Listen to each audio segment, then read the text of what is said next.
தமிழ்நாடு முழுவதும் வாக்காளர் பட்டியல் சிறப்பு திருத்த பணிகளில் குளறுபடிகள், வாக்குரிமை பறிபோய் விடுமா என்று மக்கள் அச்சம்.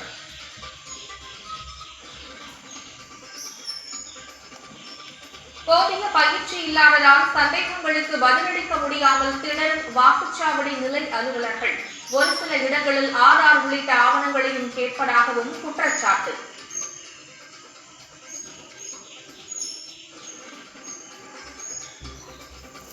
வாக்காளர் பட்டியல் சிறப்பு திருத்தத்திற்கு எதிராக திமுக தொடர்ந்த வழக்கு உச்சநீதிமன்றத்தில் 11ஆம் தேதி விசாரணை.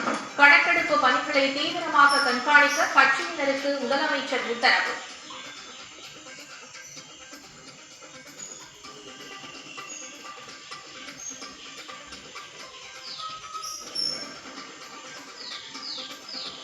தமிழ்நாட்டில் வாக்காளர் பட்டியல் சிறப்பு திருத்தம் தொடக்க நிலையிலேயே தோல்வியடைந்துவிட்டது. பாஜகவுக்கு தமிழ்நாட்டு மக்கள் பாடம் புகட்டுவார்கள் என கம்யூனிஸ்ட் தலைவர்கள் கண்டனர்.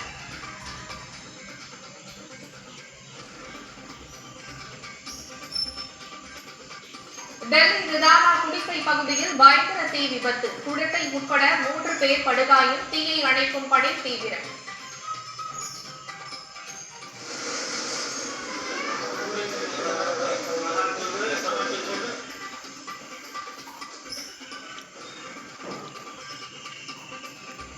திமுகவின் 75வது ஆண்டு நிறைவை ஒட்டி இளைஞர் அணி சார்பில் அறிவு திருவிழா சென்னை வள்ளுவர் கோட்டத்தில் முதலமைச்சர் மு க ஸ்டாலின் இன்று தொடங்கி வைக்கிறார்.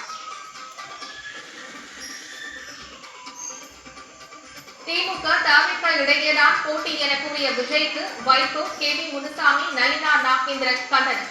விஜய் கடற்கரை மணலில் கோட்டை கட்டிக் கொண்டுள்ளதாகவும் விமர்சனம்.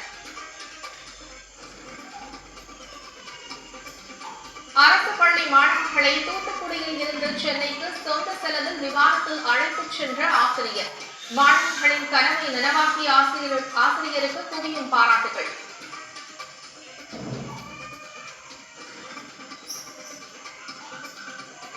சபரிமலையில் 2 கிலோவுக்கும் அதிகமான தங்கம் திருடப்பட்டது உறுதியானது. சிறப்பு புலனாய்வு குழு விசாரணையில் அம்பலம்.